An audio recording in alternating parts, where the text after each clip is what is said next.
Welcome. And I discovered that there is a previous little section that we recorded a year ago that I failed to put up on the internet. But I discovered it, and it is now up on my website, so that if you do want to look at what precedes what we're going to look at today, it's there for you now. So we are in the book of Numbers. We're starting a new book this time, and we are looking at that first part of the book of Numbers, which talks about the census of the Israelite encampment. We have gone through the entire numbering of the Israelite tribes, with the exception of the tribe of Levi, and that is what we're working on right now. I don't think I made a bracha, so I'm going to do that right now. Baruch atah Adonai Eloheinu melech haolam asher kitshanu b'mitzvotav v'tzivanu la'asok b'divrei Torah. Morning. And with the Levites, there were essentially three Levitical families. Let's find this for you. I think this is it. Yes, this is the place. And let me see if I can show you. Okay, right up here. There were three Levitical families. So Aaron had three sons, Gershon, forgive me. Levi had three sons, Gershon, Kahat, and Merari. Three children, three sons. And each one of those three sons had children. Gershon had Livni and Shimi. Kahat had Amram, Yitzhar, Chevron, and Uziel. Amram is the father of Moses and Aaron. And Merari had two sons, Machli and Mushi. And so we are talking now about their census of these three Levitical families and their specific responsibilities when it came to transporting the tabernacle.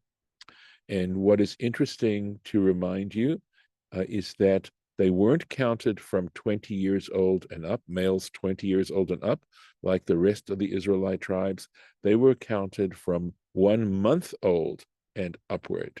And what is also interesting is that the total number of the tribes of this particular tribe of Levi is much smaller than the other tribes, if I'm not mistaken, and especially given the fact that there are 90, you're counting 19, almost close to 20 years, right? 19 years and 11 months of children as opposed to the other tribes.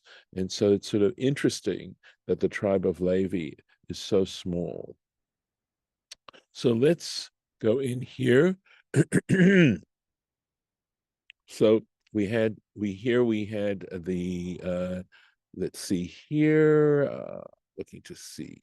Okay. Okay, we're talking here about the Gershonites, Gershon, and up here, and there we get that they had 7,500 males 1 month old and upward, and that their duties were the cloths of the tabernacle that surrounded the tabernacle. They basically were in charge of the linens, you might say, right? The covering of the opening of the courtyard and its cords, because they set it up like a tent with poles, etc. Okay, on to the next family, Kahat, the family of Kahat. Mishpachat ha'amrami, so we're talking about the family of Amram, or Mishpachat ha'yitzhari, or Mishpachat ha'chevroni, or Mishpachat ha'ozieli, Elahem Mishpachot HaKahati. So we are talking now about the families. We mentioned each one of those particular families that were descendants of Kahat, children of Kahat. B'mispar kol zachar, according to the number of every male, mi ben chodesh v'mala, from 1 month old and upwards, shmonat alafim, 8,000, v'sheish me'ot, and 600. Shomrei mishmeret hakodesh, who were guardians, right, of the holy objects, the mishmeret, again, of the watch, the holy or the sanctified, the watch of the sanctuary, or the holy vessels. Mishpachot b'nei Kahat yachanu, and where were they to encamp? The families of the children of Kahat would encamp al Yerech Mishkan Teimana, on the south side of the tabernacle. So again, the Levites, their area of encampment was within a surrounding ring of Israelites. So there were still 12 tribes, because the tribe of Joseph split into 2, of Ephraim and Manasseh. So there were 3 tribes on each of the cardinal points surrounding the tabernacle.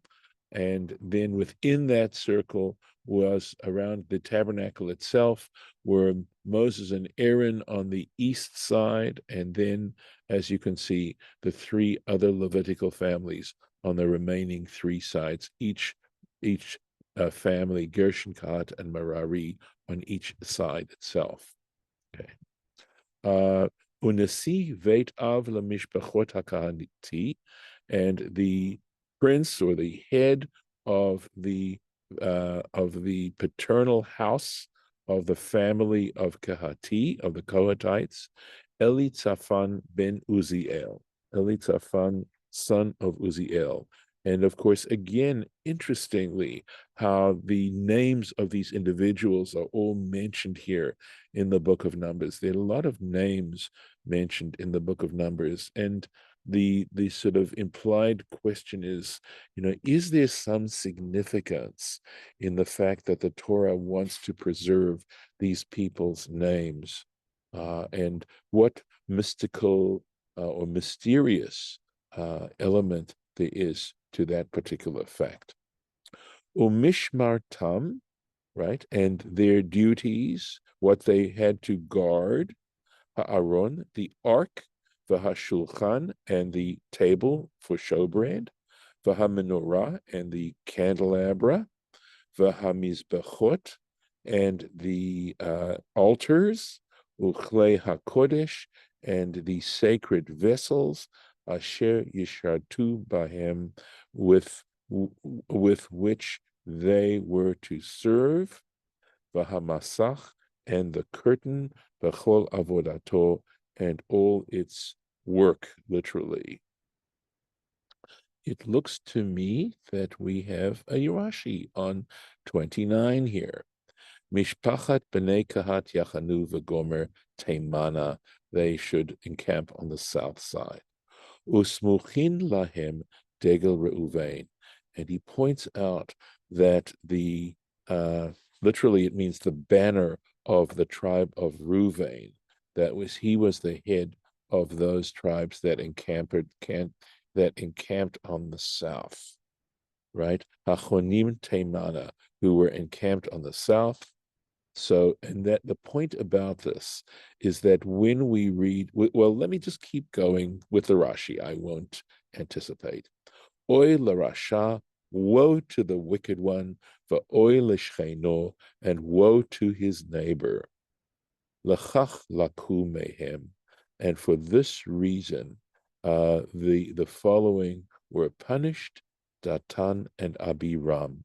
Datan and Abiram, because they were from the tribe of Reuven.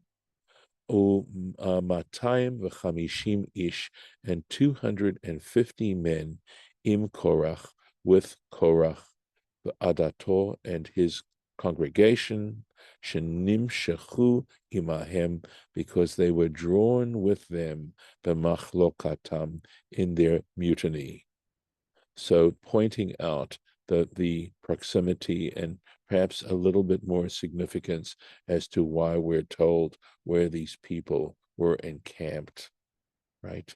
So the idea of how just being in proximity, how one gets influenced, how we're so suggestible, beyond our awareness. So anyway, we also did the 31, Hamasach, the curtain. Which curtain? There were three. Ki haparochet, and this refers to the curtain in front of the Holy of Holies. She'af hi kruya parochet hamasach, because it too is referred to as the curtain. And masach is also another, the maybe drawn curtain. Lauren, do you have something helpful here? Because to me, parochet and masach are basically the same word. Well, mine says screen. It says this Yes. refers to the dividing curtain at the entrance to the Holy of Holies, for it is also known as a screen, as the phrase the screening dividing curtain. Okay, cool. And that's from Exodus. Thank you. Okay. So Exodus 40:21. This is helpful. So now I'm going to put that word in. So masach means to cover. So screen is a wonderful translation of that word. So thank you. You're welcome. Sorry, did you want to say something else? You're welcome. Oh, okay. Very good. Unisi Nisi'e Halevi. And the chief leader, the chief prince of the Levites, Elazar ben Aharon HaKohen, was Elazar, son of Aaron the priest. Pekudat, the responsibility, right? Shomrei Mishmeret HaKodesh, of those who guarded the holy, had the holy watch. Okay. So we have that there after the, let me look at this. Okay, so on the one hand, we have Elitzaphan, and above him, we have Aaron, Elazar, son of Aaron, the priest. Let's go on a little bit. Third family, the Merari, to Merari, Mishpachat. You don't want to do that Rashi now? Oh, so sorry. Yes. Nasi Halevi. And the chief leader, the chief prince of the Levites, Memuneh al Kulam, he was the one who was appointed over all of them. For Alma Hinesiuto, and over what was his authority? Pekudat Shomrei Hamishmeret HaKodesh. In other words, the responsibilities, the duties of those who guarded the holy objects, Hal Yado Haya Pekudat Kulam, and through his means was the responsibilities, all of their duties. So he was ultimately in charge of all three. What is Here it says he appointed them. Oh, really? It says the Okay. appointment of all the keepers of the charge of the holy, they were all appointed by him. Okay. So that's Pekudat here. Okay. As you see many times, I still have so much to learn. Oops. Sorry. What's so good, okay, is that doing it with you forces a certain level of rigorousness that by myself I'm not capable of achieving. So I appreciate this. It's a learning experience for all of us, but you've seen that already. Okay. Next, let's go on to this here. Okay. Lemarari, and for the Merarites, that third of Levi's sons, Mishpachat, the family of Machli, Mishpachat Hamushi. Remember, he had these two sons, the family of Mushi. Elahem Mishpachot Merari. These are the families of Merari. Ufkudehem, b'mispar kol zachar, and their duties according to the number of each male, of every male, Mi ben chodesh v'mala, from 1 month old and up. Sheshet alafim. Okay. Sorry. Pkudehem would have to be, yeah, by their numbers, right? Okay. Here Sheshet, they say tally. yes. Okay. Okay. It's just maybe a better word than simply numbers. At any rate, there was 6,200. So let me put that number in right next to there.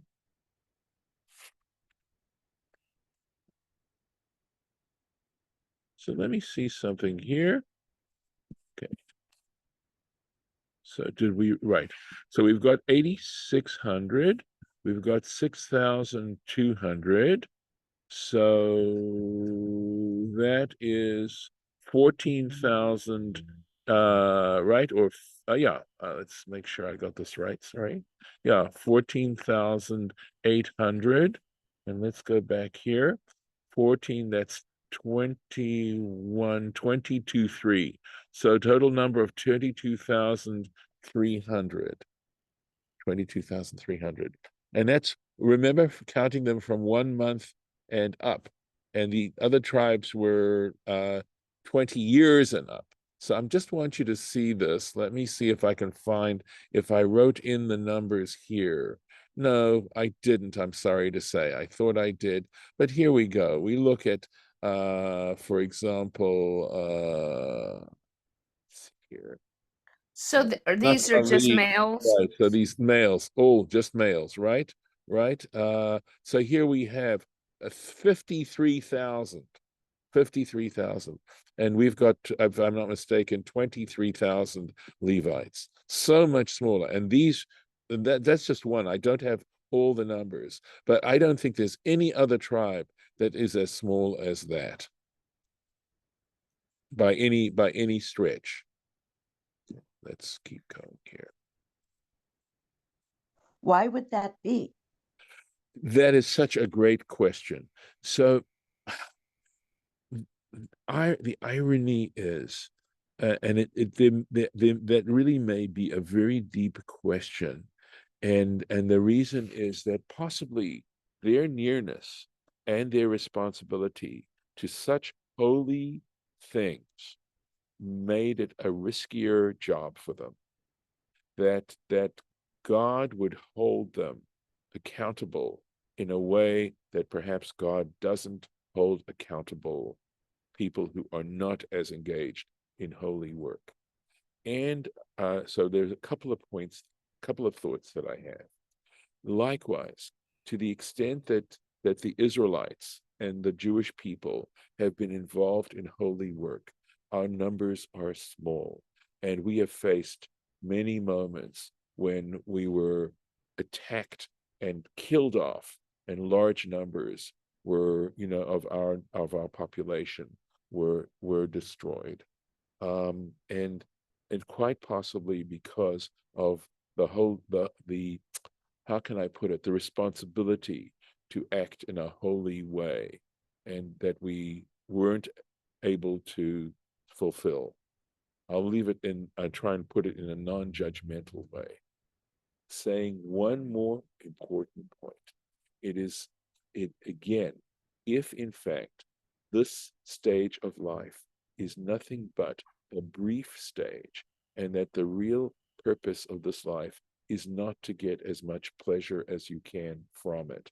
It's not to say that getting pleasure from it is wrong, but the pleasures that we get themselves may be wrong or wrongfully gained, and that we have to actually need to train ourselves to find pleasure in things that are not necessarily part of our impulse to find pleasure, and that the real purpose of life is to find a way to devote ourselves to our Creator and to fulfill our Creator's desire for us. And to that extent, we move smoothly into the next stage of life, which is beyond this. So that we could actually say that the reason why the Levites either had such a high mortality rate or did not procreate, had such a low rate of procreation, had to do with the fact that they were moving towards the next life itself, and that is a deep understanding of what is going on here, and that we should not be, while we hold life to be very precious, as we should, and understand that we are all created in the image of the divine, we should be even more conscious of trying to balance our lives in terms of the pleasure that we seek from life, and what pleasures we seek, and how we gain those pleasures. But that, I think, is the understanding beneath this. As I said, more recently, I have become very, very conscious of the idea of, when we talk about the Torah being an Eitz Chaim, that it really is our guide on on so many different levels as to how to gain immortality through the life we live here. So, onwards.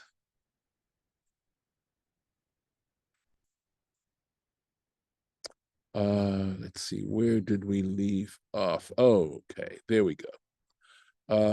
Unasi, did we have yeah, we don't have a Rashi on this.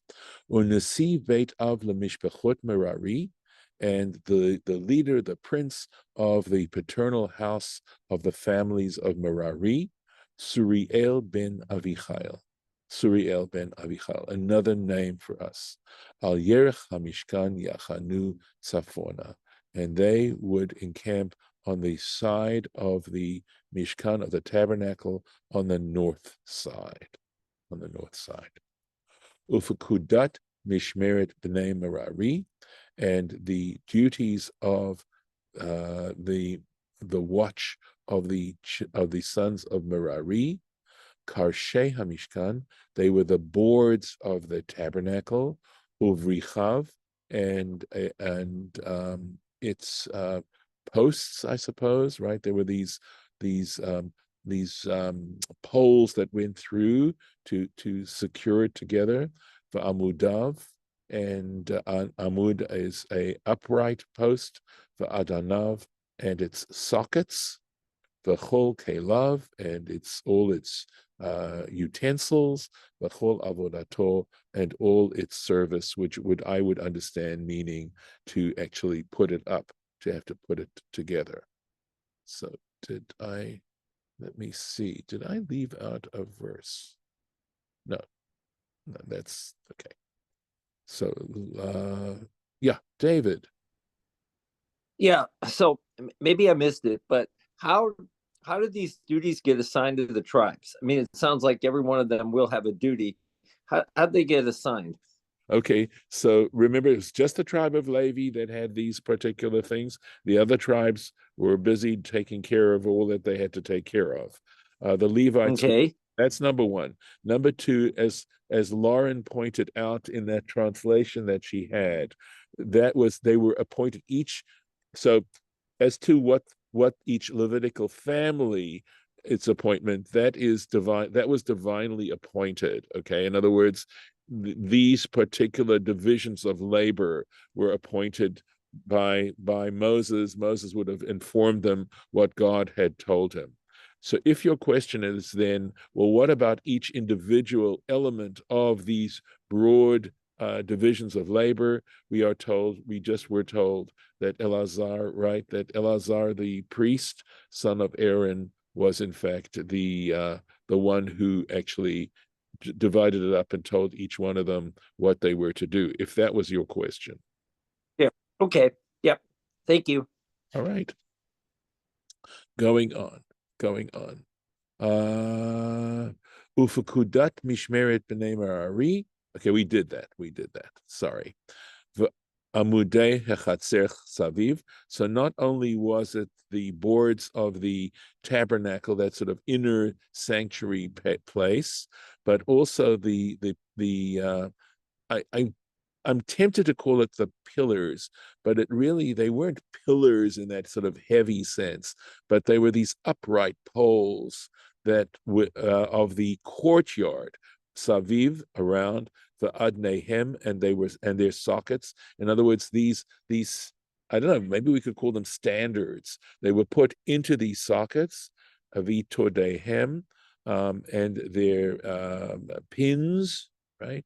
Umetrehem, and their strings, right? So they were set up like a tent pole to hold up the curtains. Now, remember, we know that the curtains were taken care of by I believe it was the Gershonites, right? Let me make sure that I'm getting this correct.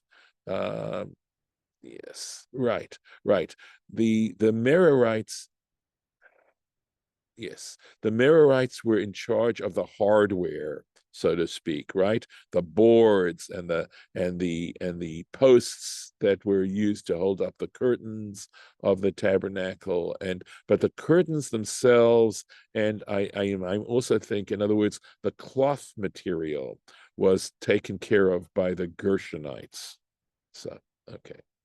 V'hachonim lifnei hamishkan, and those who encamped in front of the tabernacle, Kedma on the east side, lifnei ohel mohed, before the tent of meeting, Mizracha, towards the east, Moshe v'Aaron, Moses and Aaron, Uvanav, and his sons, Shomrim Mishmeret HaKodesh. Again, we see that this particular phrase has to do with people who were assigned the responsibility of taking care of the Hamikdash, of the sanctuary, Mishmeret Hamikdash. Let's go on. The Mishmeret Bnei Israel, and they did this for the children of Israel, right? The Hazar HaKarev Yumat, and a stranger who drew near would be guilty of a capital offense. And here by stranger, we mean a non-Levite. That's what we mean. So this very, very strong union here of Levites, that anyone who was trying to do what notice the very specific duties of each person. It's so interesting in a way, because I'm thinking now of Plato's Republic, believe it or not.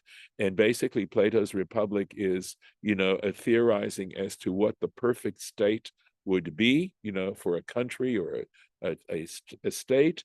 And basically it seems to me that the outcome of that discussion of the Republic is let every cobbler stick to his last, which means essentially, I understand by that phrase, meaning know your place, know your duty, and do it well. Don't be worried about other people's jobs and trying to take them over, but know what you have to do. And in some ways, of course, we could go broader and say, if you can figure out what you need to do with your life, do it and do it well, and don't be jealous of other people who have other responsibilities. And I realize, of course, that can be taken too far, but on the other hand, it is interesting in terms of contemplating what it is to have a perfect state. And this certainly seems to be reflecting that idea, at least the way I'm looking at it. It's time to stop. So I will pop in the place mark, and we will go back and take a look at the Rashi of verse 38. And I'm going to stop the share. Okay, and with this, we'll stop today's lesson.